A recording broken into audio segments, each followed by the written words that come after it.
El retrato oval, de Edgar Allan Poe.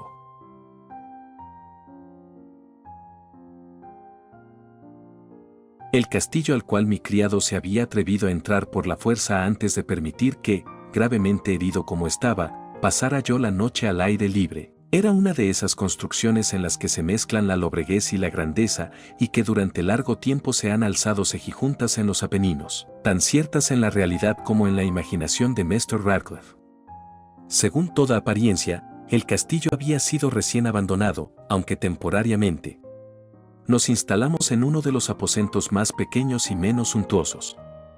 Hallábase en una apartada torre del edificio, sus decoraciones eran ricas, pero ajadas y viejas. Colgaban tapices de las paredes, que engalanaban cantidad y variedad de trofeos heráldicos, así como un número insólitamente grande de vivaces pinturas modernas en marcos con arabescos de oro.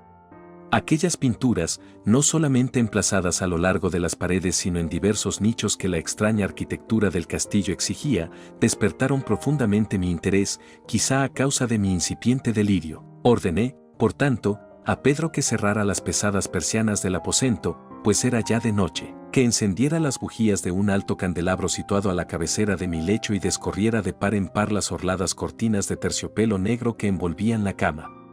Al hacerlo así deseaba entregarme, si no al sueño, por lo menos a la alternada contemplación de las pinturas y al examen de un pequeño volumen que habíamos encontrado sobre la almohada y que contenía la descripción y la crítica de aquellas. Mucho leí, e intensamente miré.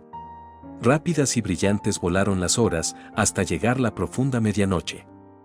La posición del candelabro me molestaba, pero, para no incomodar a mi amodorrado sirviente, alargué con dificultad la mano y lo coloqué de manera que su luz cayera directamente sobre el libro. El cambio, empero, produjo un efecto por completo inesperado. Los rayos de las numerosas bujías, pues eran muchas, cayeron en un nicho del aposento que una de las columnas del lecho había mantenido hasta ese momento en la más profunda sombra. Pude ver así, vívidamente, una pintura que me había pasado inadvertida. Era el retrato de una joven que empezaba ya a ser mujer. Miré presurosamente su retrato y cerré los ojos. Al principio no alcancé a comprender por qué lo había hecho. Pero mientras mis párpados continuaban cerrados, cruzó por mi mente la razón de mi conducta.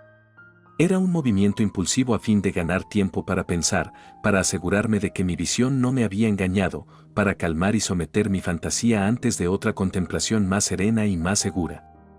Instantes después volví a mirar fijamente la pintura.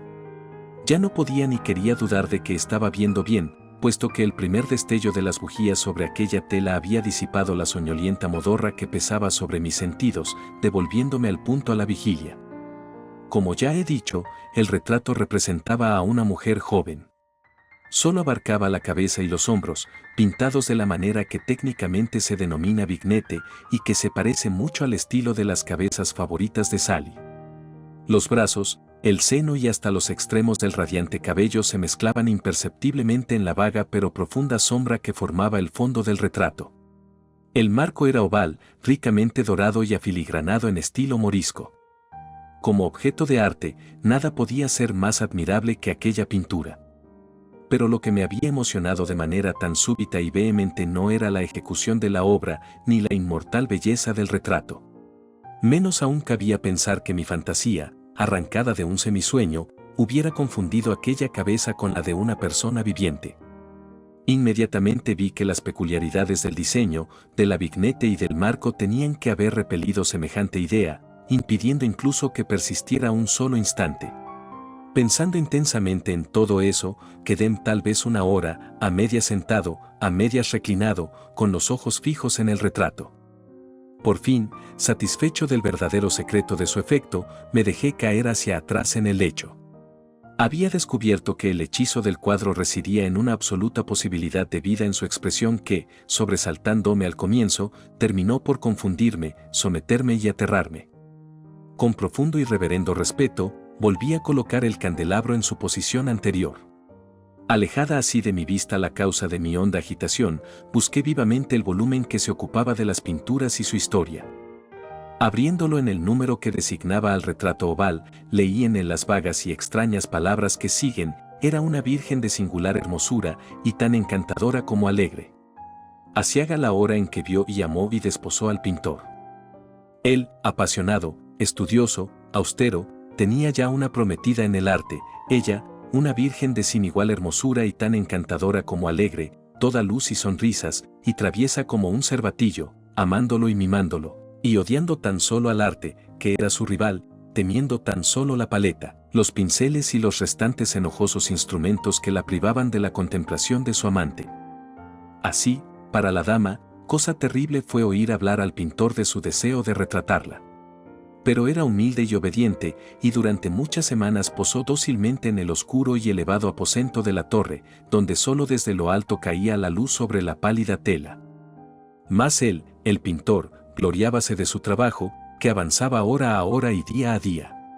Y era un hombre apasionado, violento y taciturno, que se perdía en sus ensueños, tanto que no quería ver cómo esa luz que entraba, lívida, en la torre solitaria, marchitaba la salud y la vivacidad de su esposa, que se consumía a la vista de todos, salvo de la suya. Mas ella seguía sonriendo, sin exhalar queja alguna, pues veía que el pintor, cuya nombradía era alta, trabajaba con un placer fervoroso y ardiente, bregando noche y día para pintar a aquella que tanto le amaba y que, sin embargo, seguía cada vez más desanimada y débil. Y, en verdad, algunos que contemplaban el retrato hablaban en voz baja de su parecido como de una asombrosa maravilla, y una prueba tanto de la excelencia del artista como de su profundo amor por aquella a quien representaba de manera tan insuperable. Pero, a la larga, a medida que el trabajo se acercaba a su conclusión, nadie fue admitido ya en la torre, pues el pintor habíase exaltado en el ardor de su trabajo y apenas se apartaba los ojos de la tela, incluso para mirar el rostro de su esposa. Y no quería ver que los tintes que esparcía en la tela eran extraídos de las mejillas de aquella mujer sentada a su lado. Y cuando pasaron muchas semanas y poco quedaba por hacer, salvo una pincelada en la boca y un matiz en los ojos, el espíritu de la dama osciló, vacilante como la llama en el tubo de la lámpara. Y entonces la pincelada fue puesta y aplicado el matiz, y durante un momento el pintor quedó en trance frente a la obra cumplida. Pero, cuando estaba mirándola, púsose pálido y tembló mientras gritaba: «Ciertamente, esta es la vida misma», y volvióse de improviso para mirar a su amada. Estaba muerta.